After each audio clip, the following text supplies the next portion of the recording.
politicians from time immemorial. I mean, it's not unique to him. The issue even of regional politics is a Kenyan way of politics. I mean, we know. Why is it that certain regions vote to the last man for a certain regime if the regime is good for the country, and other people in other regions completely reject it? Kenya is a regional country. Tribal politics play out all the time. And every one of these political leaders have a backbone, and their backbone is where they come from. And they must normally, amass the votes of that region. I think what we are going through here is just politics of 2027. I think that's where the problem is. There is an intention to divide the mountains' votes. And this is the intention of Kenya Kwanza, to make sure that this bloc does not vote together. Because if they are united, the numbers are tremendously high.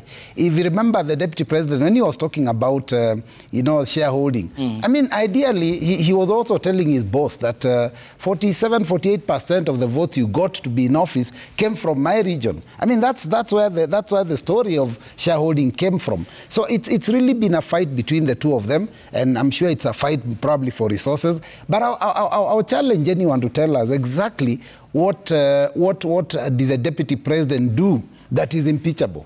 I mean, I've heard the deputy speaker say that he will lead an onslaught.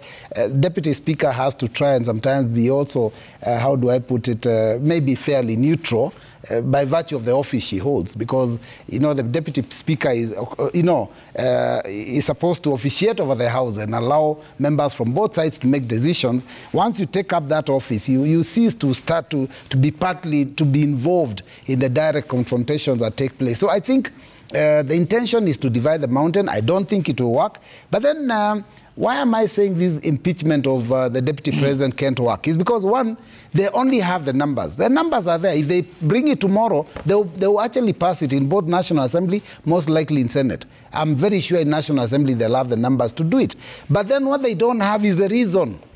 They are now looking for reasons. Yeah. That's why every day you see meetings being called, elders from different regions. You see politicians, members of National Assembly. The next day you see MCAs are being called. The other day, so the MCA saying, we don't even know why we are called here. Yeah. So obviously you can tell it's a scheme being arranged by someone so that they can, they can give him a bad name, give the deputy president a bad name. But let me tell you, there's also a lot of people that are, waiting, on the sides for the position. For their hand to fall. And look at the number of people that are involved in the noise. I mean, there are people from Luo Nyanza that have been, in the forefront of fighting deputy president. Suddenly, he's become a serious enemy. And so obviously, when I looked at the papers, I saw a number of people who are being proposed as possible takeovers from deputies after he leaves office. But one of the ones that is at the forefront is from Mount Kenya region, and I would shudder to imagine the CS for Interior becoming deputy president. Why? Considering what he officiated over recently in the killings, I would call them murders, the abductions that are still taking place of Kenyans. Now, a person of that stature becoming deputy president, then we may need to have to move out of this country because it will get worse. You saw what happened to lecturers yesterday. They were being beaten, like they call it burukenge. I don't know how burukenges are beaten. Yes. But they were being beaten simply because they wanted to present a petition to Parliament and to say that they have issues about their working conditions.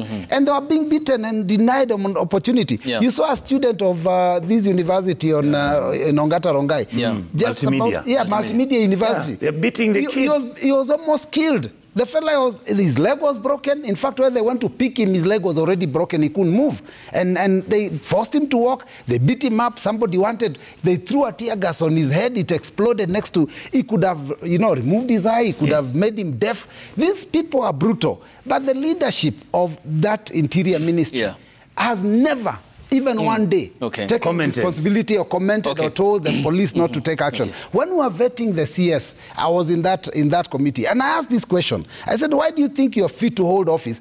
And things have happened, you should take responsibility and resign, instead of even applying for the position. And you know what he said? He said, you know what, the IG resigned, so the backstops are the IG. And he said that he deals with policy. But we've heard him saying, we do not want, you dare get to the streets. secrets, we'll deal with you. How then he's able to threaten, but when something goes wrong, he says, it's not me, it's the police. Yes. I think we need to stop this politicking and allow the deputy president to do his job. It is only Ruto who can tell us. What did he tell Gachagua to do? Because he's a principal assistant of the president. What did he tell his deputy to do and the deputy didn't do? Thank you.